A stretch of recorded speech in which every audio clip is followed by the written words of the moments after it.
Welcome to Monolith Motors. This episode is about my 1985 Volkswagen Double Cab, or Doka. This is a bucket list truck for me. This is something I wanted for quite a while. I've owned it for about 10 years. These were never sold in the US. This one was imported from Germany from a company called East Coast Dokas. They imported it about 10 years ago, and I'm the first owner in the US. One of the first mods I did was the wheels and tires. These front wheels are from CP1 Performance. The tires are 205/60 R15, and also lowered the front end with lowering springs. It's probably about 3 inches lower in the front. The double cab sits quite a bit higher than the standard Vanagons of this era.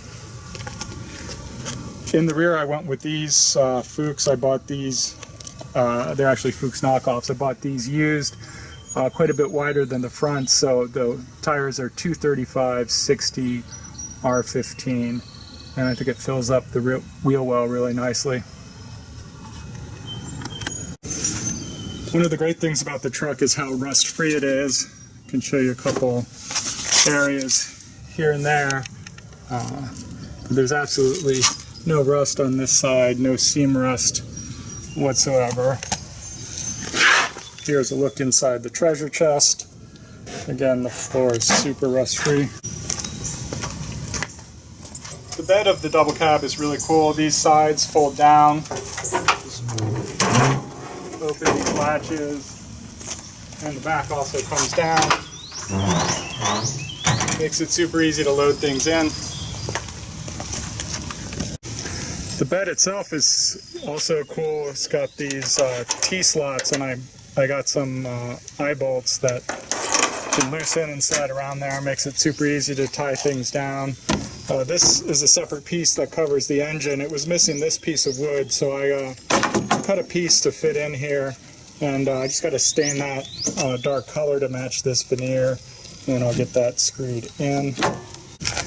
The interior is really Spartan. There's not a whole lot going on in here. It's got these cool rubber floor mats. No glove box, just an opening. No radio, just a delete. So there's the gear shift lever. It's got this cool gun rack, so that mounts your two M16 rifles right in easy reach. These are not the stock seats. These are captain's chairs from a Vanagon with like a cloth seat.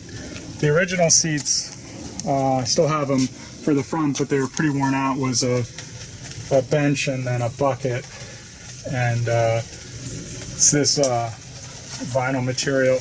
These back seats are actually in really good shape. Again, you get a nice rubber floor mat back here. Again, super clean and rust free. And then there's a divider between the front and rear. I put the shoulder belts in the back. Also did a new headliner. It's not a perfect job, but it's pretty decent. On the driver's side, I updated the instrumentation. So this is a cluster from a Vanagon that had a tachometer. The stock one was in kilometers, but there was no tach over here.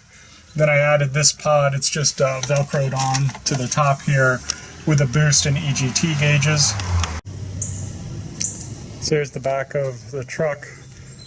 Her nickname is actually Olive, and this plate was on it. It was just painted over green. I think there had been an insignia for the division in the Army that the truck was part of, and the obligatory olive replaces that. So there's some access to the engine through this compartment in the back. Up underneath the truck, you can see how clean things are.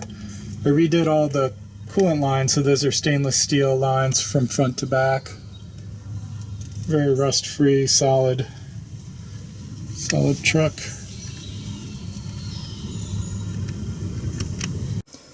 Here's a better view of the engine. This is a 1.9 liter TDI from a 1998 Jetta. There are quite a few upgrades. It's got larger injectors. The turbo is a VGT from a later ALH TDI engine. This intake's a PD150, much less restrictive than the stock intake. There's a 3-bar map sensor here, and the ECU's up under here. That's got a stage 4 Malone tune in it.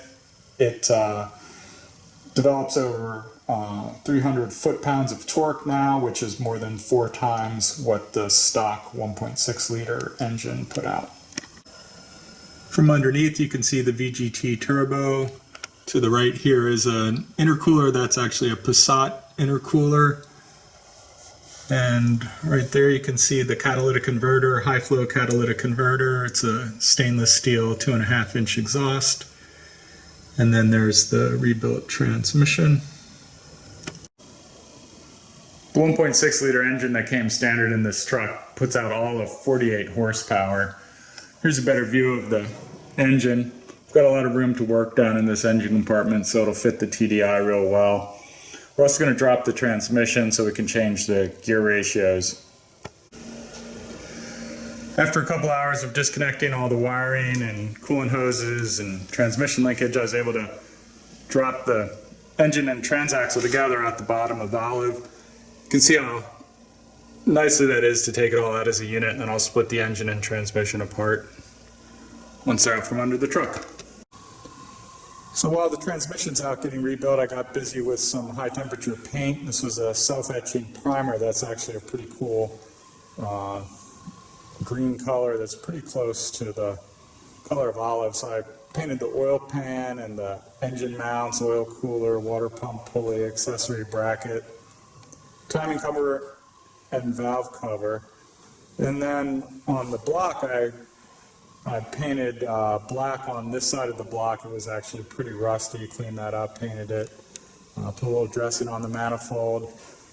And so I'm ready to put everything back onto the engine now, and along with a new flywheel and pressure plate and clutch. With the TDI engine, the Vanagon is surprisingly quick.